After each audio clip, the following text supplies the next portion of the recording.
The Paracave Podcast, proudly brought to you by Parramatta Leagues Club, The Corner Post, Rubbish Removal Kings, Flash Conveyancing, and Wine Barrels Event Hire, Sydney. The Corner Post, situated on Level 1 at Westfield, Liverpool, Shop 1055, is your home for NRL jerseys, collectibles and memorabilia. Look great this NRL season and visit The Corner Post today. Tell them Troy sent you, and both follow their Instagram and Facebook pages to keep up to date of what's new. Proud sponsors of the Paracave Podcast. Let's go! Welcome back to another show. Hi, how are ya? It's a Paracave Podcast coming at ya. Turn it up, feel the vibe, blue and gold. Step inside the cave. Yeah. Easy try in the corner. Here's your host, Troy Warner. Coming to you live from the world famous Paracave.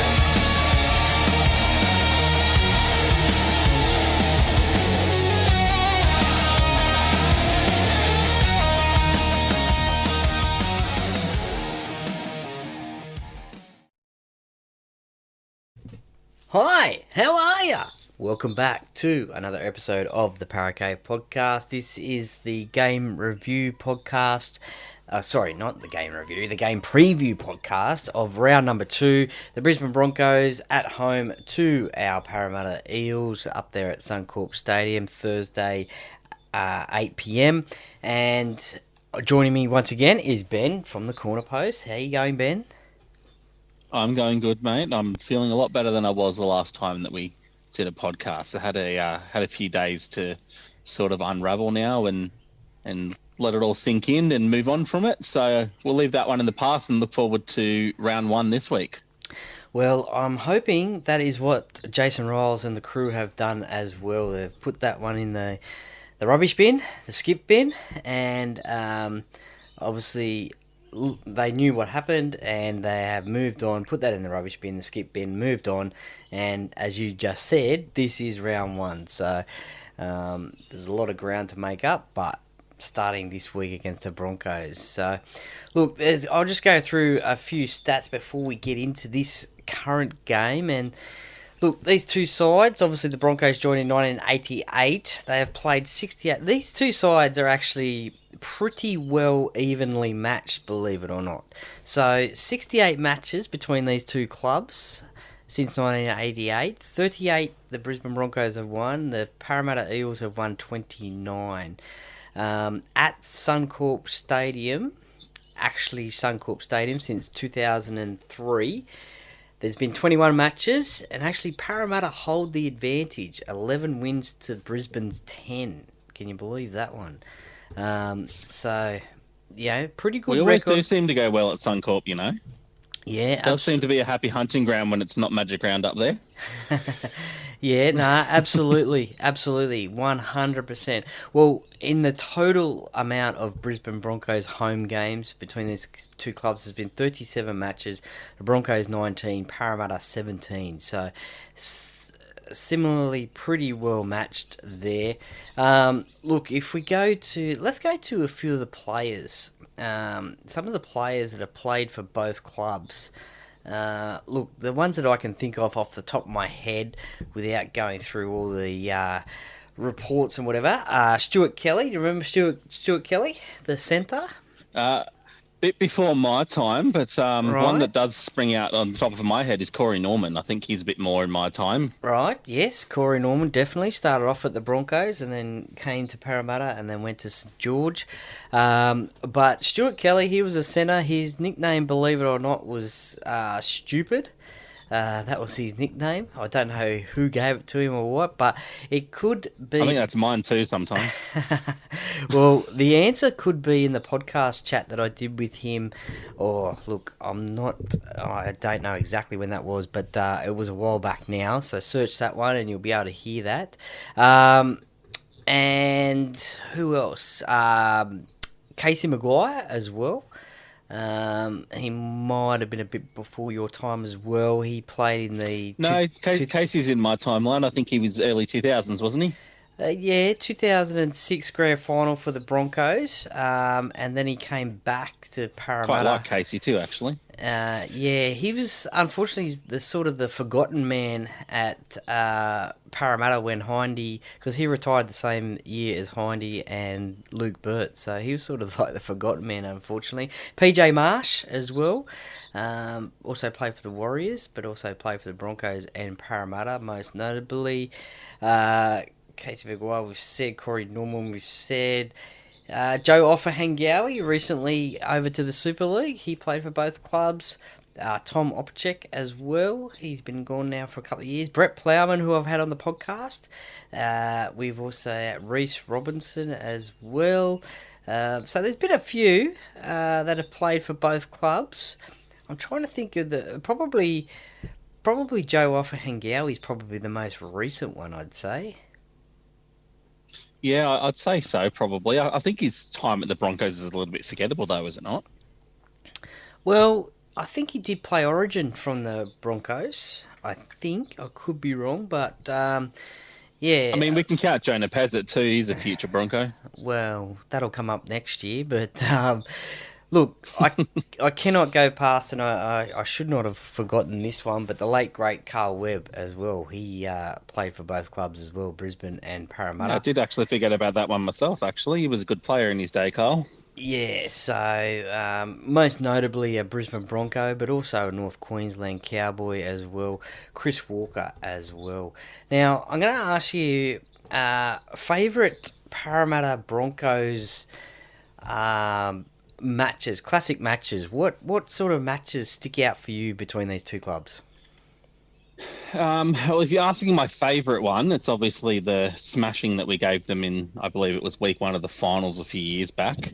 I think that is potentially. I think I was potentially still living in interstate back then, and I'd actually travelled up for the match, and obviously that one was a very happy travel. I remember specifically sitting in the stadium well after the full-time whistle had gone, which is something that I don't often do. I usually try to get out of the stadium pretty quick and beat the traffic. But I remember sort of getting out of the stadium and just sitting there and sort of taking that one all in that day, because it really felt like that was the day that we sort of turned a corner and started looking like a proper premiership threat again. And yeah, that was a really proud day for me. But obviously that year we didn't go on with it, unfortunately. But it did feel like at the time that was our time potentially there. So I think little did we know that it was actually the Broncos' turning point rather than ours. So that was a bit interesting. But another one that stands out for me was last year's match against Brisbane up in Suncorp. That thrilling win that we had against them. I think that one will potentially stand out for many, many years to come. Being able to say, well, the last team to beat the eventual premiers that season is always fun. And I remember a game, I want to say maybe you might have the stats in front of you, maybe 2016, 2017. I think, I believe we had Corey Norman in the side at that time, and we had a really nice, close, thrilling finish at Suncorp up there. That one's always sort of stood out for me when I think of Para at Suncorp, because that was during a little time I think we had a bit of dominance at Suncorp. Was that the 52-34 game that you're talking about? Or was it I think so, yeah. Close? I just remember Corey Norman having a great day against his old club. I think it might have been the first time he played against Brisbane. Okay, well, that was my favourite Brisbane Broncos Parramatta game, that 52 points to 34 game. I've said it many a time when people have asked me. Semi-Rad Radras, 4 tries, and pretty much 4 length of the field jobs as well. Check them out on YouTube. That was a great night, that is for sure. I think that was my first venture watching Parramatta at Suncorp. So that was a great victory there. Obviously, as you mentioned, the 58-0, that was a great win. Last year's win was a great win as well. It was a nail-biter right to the end. 2022 as well, 53 points to 6. That was at Suncorp as well. So look, playing at Suncorp, pretty good record up there. So look, I know stats don't necessarily relate to the field, but that's got to give Parramatta confidence going up there, knowing that they can get the job done up there. Yeah, and it always seems like when we win at Suncorp, we seem to win big as well. We never seem to sort of have games that go down to the wire. There always seem to either be really big upsets like last year's game, or they seem to be really big blowouts or big scorelines. So it's always thrilling up there at Suncorp, which is exactly what we want. Now, I've got a question for you, actually. It's just come Okay. into my mind. Right? Am I right in thinking that when we set, I think the record's been beaten now, actually. I think it was beaten last year. But when we had the record for fastest try in NRL history, was that against Brisbane or am I thinking differently? No, you are correct. It certainly was against Brisbane, and that was at Suncorp. That was Kirisomi Avaa, and that Former South Sydney player. I think that was one of his first matches with Parramatta after he moved, wasn't it? yeah, potentially. Yeah, I've had him on the podcast as well previously, which was a real good chat, and especially about the Parramatta part. That was a great chat, not necessarily the South Sydney part, but look, that was I think that was 2017. I think that was. I think so. It's around about that era anyway. It was that sort of Kenny Edwards, Corey Norman kind of era. Yeah, that's when they went ballistic that night. So, look, Parramatta won last year, but then Brisbane won the previous four. So, and then Parramatta won in 2022. The one game that I don't want to remember again as well is the game that Parramatta and Brisbane actually played at the Gabba in Brisbane. That was because of the Women's World Cup. I think that was being played in soccer. So, yeah, Brisbane 54-10, but let's forget about that one, eh? But that was actually a bit funny because we had a look at going up to that game because a few of us hadn't been to the Gabba before, and we decided against it at the last minute. And what a decision that was! Well, that was another game. Sorry, another ground that I can tick off watching Parramatta play there. That is for sure. But that's all in the past.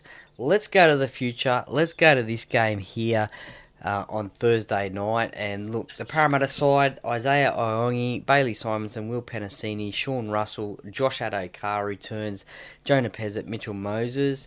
A bit of a reshuffle in the forward pack as well. Jack Williams at prop with Junior Paolo, Riley Smith as the hooker, Kelma Tuolangi and Kidioni Katoga as the second rowers, Jack DeBellin as the lock.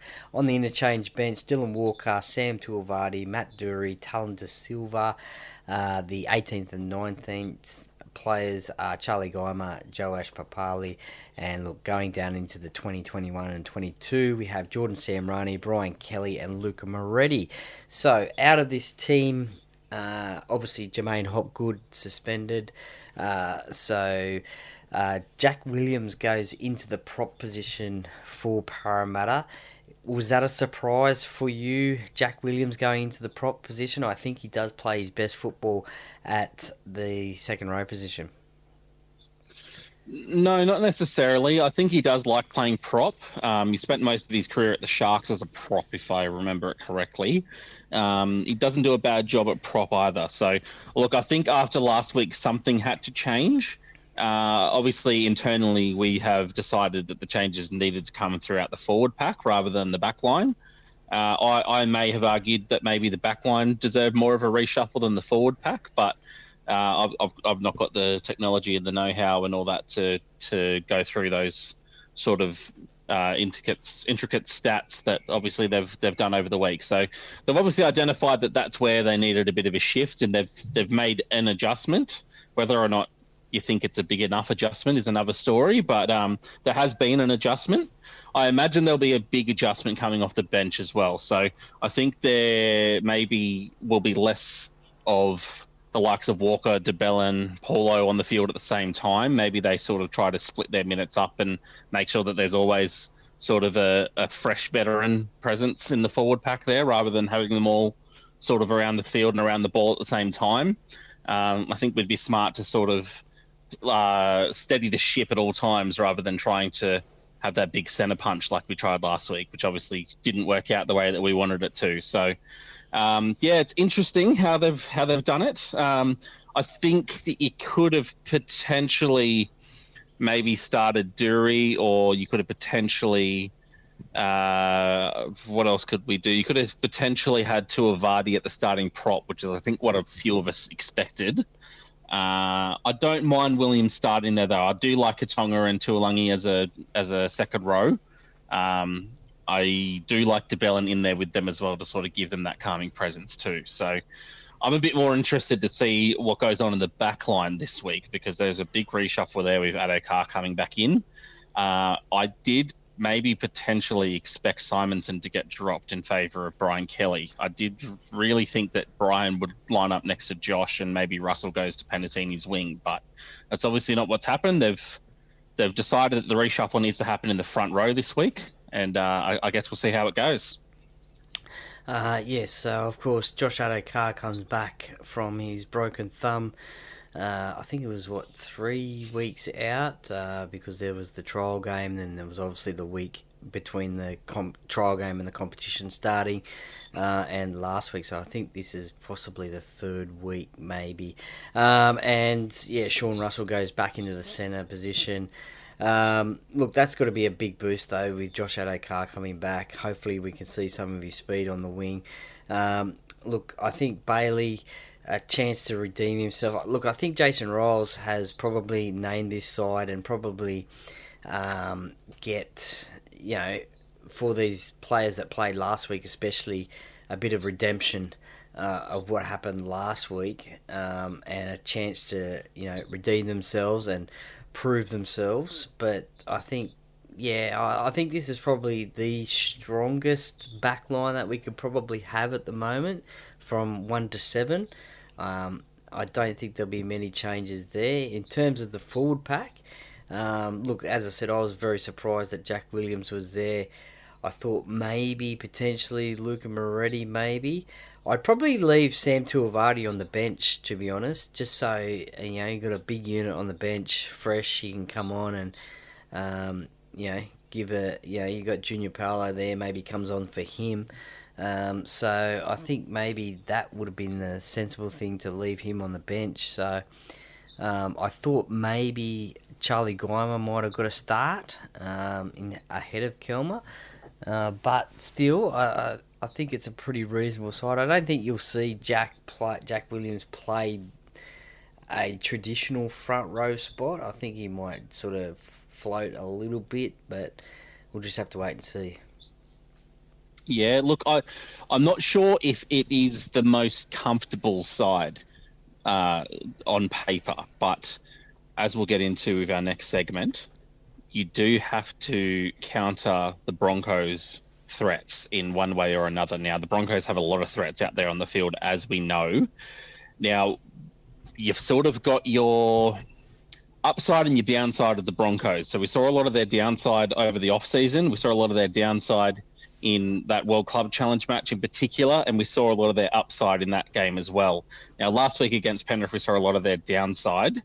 Now, what we have to counter for, what you have to consider when you pick a lineup against the Broncos, is they are going to throw absolutely everything at you at one point or another. Now, what you do to counter that makes the big difference. So that's where I think maybe having Russell and Adokar alongside each other maybe does make a big difference there, because if you have the likes of Reece Walsh or Karapani or someone like that going for that big play, and you can sort of get that intercept, or you can break the play up, you've suddenly got that massive rush of speed between those two. They're ready to go and ready to take off. So I think we saw that last year's game against the Broncos, actually, with Adokar showing off a bit of his pace as well. So you know that they're going to throw everything at you, which is where you sort of want to be comfortable. But in order to counter it, you've got to sort of meet it and beat it. So I think we've probably put out our theoretical most, most striking side.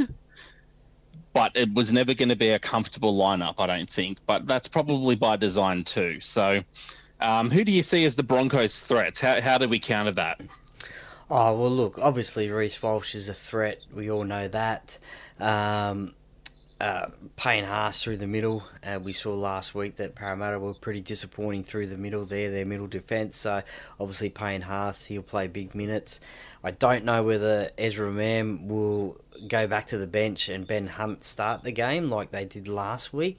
It obviously didn't work last week against the Panthers. So, you know, again, it was only round one, so potentially that might be a late swap as well. But I mean, obviously, Katoni Staggs as well is a bit of a threat as well. So um, I think those three players especially. But look, these guys are experienced. Their back line is pretty good. They obviously they are the premiers, so they probably have a few threats all over the shot. I think there was a bit of a. I'm not going to quote it, but there was a bit of talk that Jordan Ricky is going to be on Jonah Pezzet's side and is going to target him all day long. Especially with him going, Jonah Pezzett going to the club next year, so he's going to target him all day long. So that will be an interesting battle. That's for sure. Yeah, do you think you maybe set up a player there to sort of get in between that and stop that from happening, or what? How do you counter that? Well, I guess that's where Kit Kat comes into play. I think, and I guess he's going to have to be his Jonah's defender, I guess, so to speak, with Jordan running probably at him all day, at Jonah all day. So that's probably what's going to happen there. He's going to be his bodyguard, I think, Kit Kat.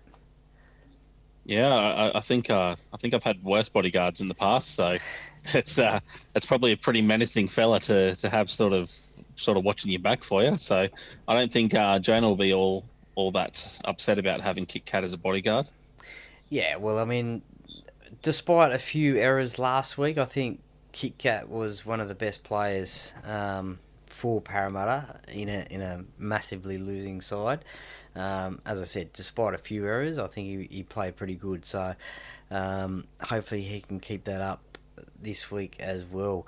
What about yourself? Who do you see? Is it the same players from the Broncos that you think are a threat to Parramatta? Yeah, look, the point about Jordan Reekie is probably what's sort of most forefront on my mind. I think the rest of it's probably pretty obvious. Like you got your Reese Walshes and Yeah. like the likes of those kind of players. Like obviously they're going to be the star attraction. Obviously you're going to have your Hunts and your Mams and your Reynolds and all those kind of players that are going to make an impact. So when you come up against the premiers, it's pretty self-explanatory what you've got to watch out for. But Riki's probably the interesting one for me, watching how he handles Pezzett and how Pezzett handles him. I'll be very interested to see what Josh Adokar has to say about that as well, because I think he'll probably go to bat for his young 5'8" as well there. I'll be very interested to see if maybe Josh starts to swap with Russell a bit and come infield to maybe sort of take a couple of runs at Ricky himself. I think Josh is the kind of player that never really shies away from the fight in that sense. So he's got a lot of spirit and a lot of fight in him, that guy, and that's exactly why we're excited to see him back this week. Now, obviously, defence is on the menu for Parramatta this week. But there is also a lot of pressure on Brisbane as well because they did lose the World Club Challenge. They've lost round one as well. We all know that the defending premiers, they always have a target on their back. Everyone wants to beat the premiers from last season, and I'm sure they don't want to go 0-2. So there is a little bit of pressure on Brisbane as well, actually. So more so probably Parramatta to get a better performance under their belt than last week. And as I mentioned, I think defence is the key for them. I'm sure they have been working on that. Is that the key for them to win this game? Because we know that they can score points. They do have some strike weapons there. But is defence the key for Parramatta in the middle? No, I don't think so. Really, I think there. If you peel away the scoreline last week against Melbourne, if you sort of ignore the fact that we did get flogged on the scoreboard, there was a fair bit to like about how we played, especially in that first half before it all sort of went to shit. If you sort of peel it back and have a good look at it and watch what went right, like there's a lot of bad offloads, there's a lot of line breaks where there's no extra man support that could have led to an easy try. There's maybe 2 or 3 examples of that in the first half. A handful of examples of bad offloading. But if you peel it back and have a look at how we got into those situations, the attack was actually pretty decent, to be honest. I think maybe you sort of have that game back and have a little bit of knowledge of what could have come. Maybe you sort of have a bit of a better result. So there was a bit to like in a game that we'd rather forget. I think if they lean into that, if they work on the errors, they work on the offloading, they work on supporting each other better, I think that's maybe where you got to win this, because it's Brisbane at the end of the day. I know they didn't score a point last week, but if they turn it on, we all know that they can score and they can score fast. So we sort of need to go toe-to-toe with that.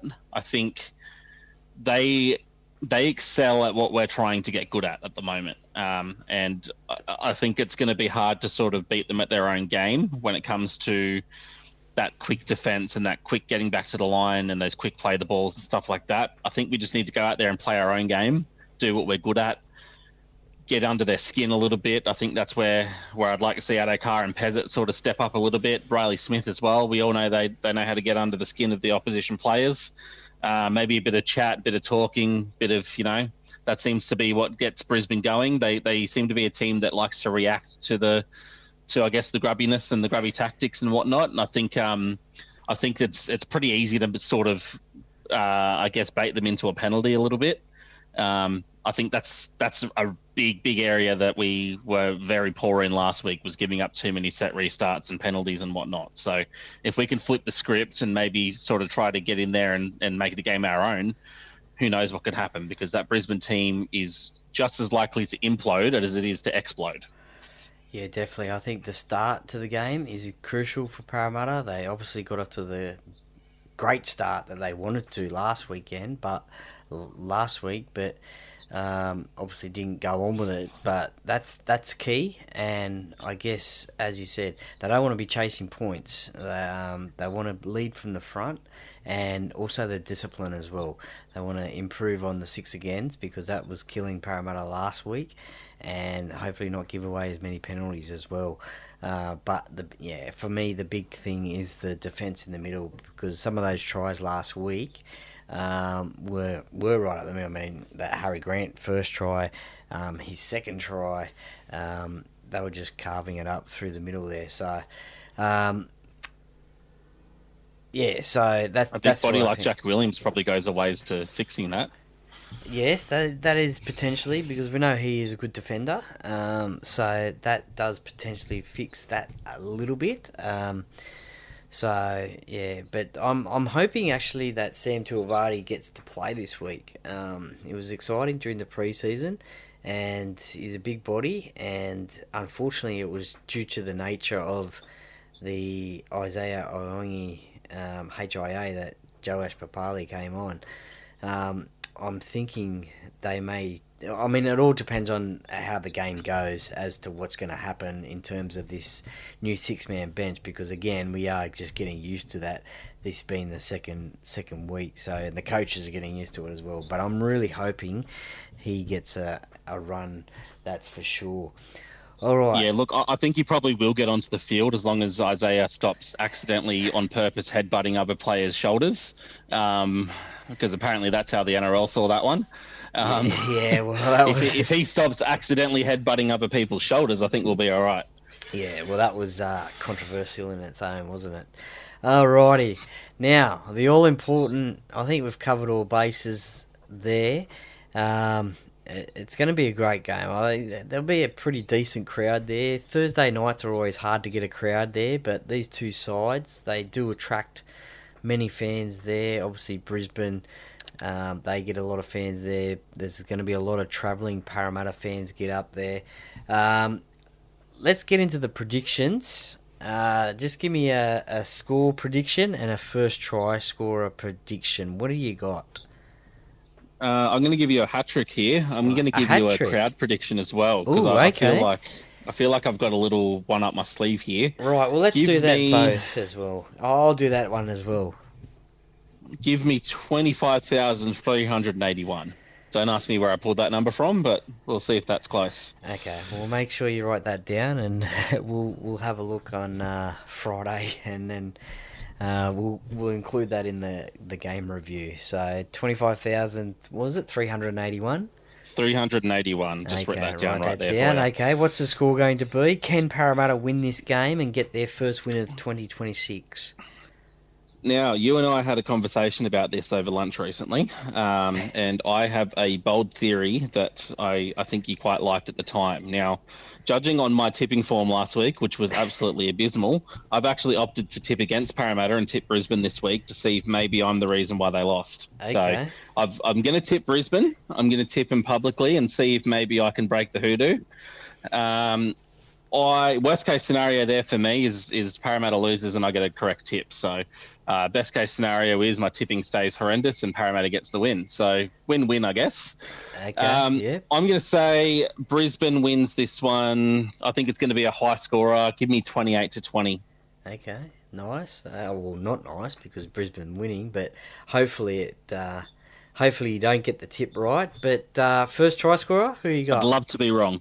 Love to be wrong. First try scorer.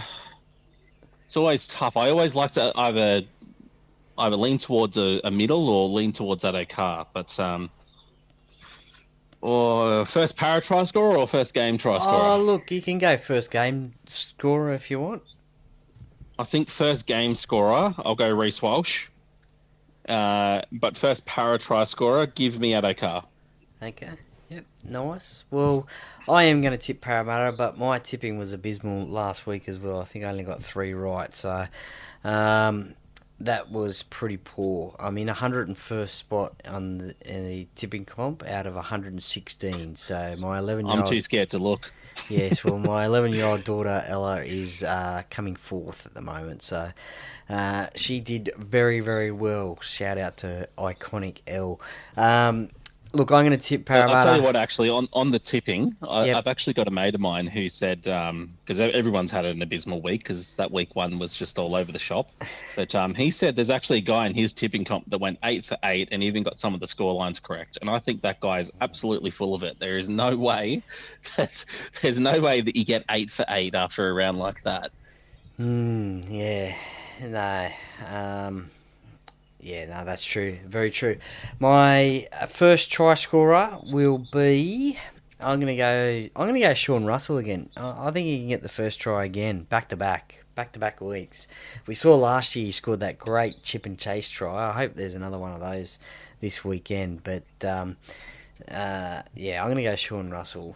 Oh, my score. I haven't given a score. I am going to say it will be something like 20 points to 16. There you go. Okay, you reckon it's a tight defensive battle? That's interesting. Well, yeah.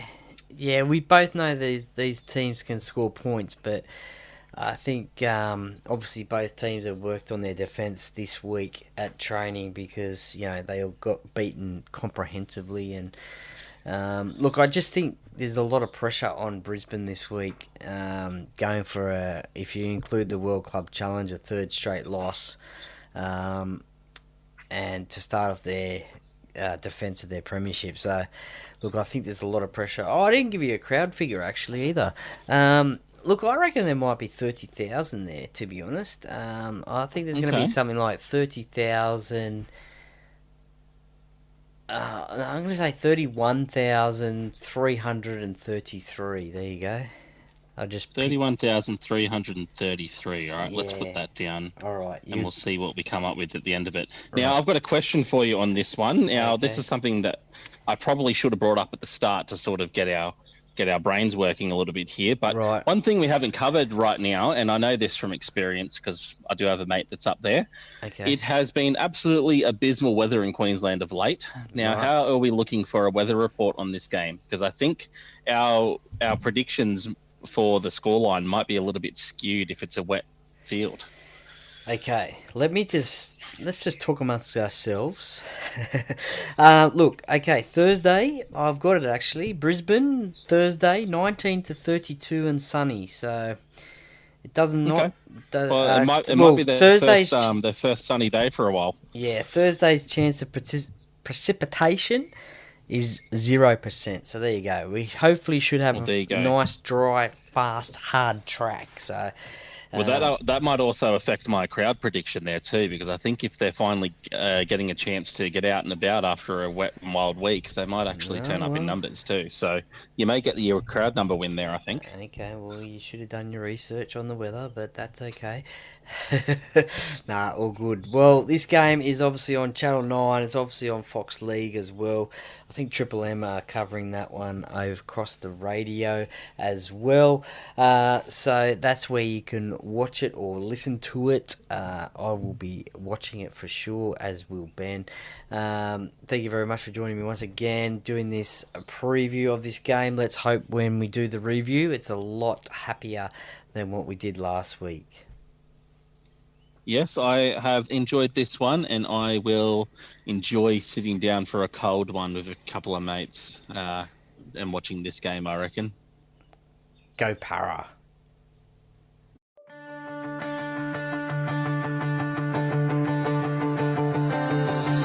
Thanks for listening to another episode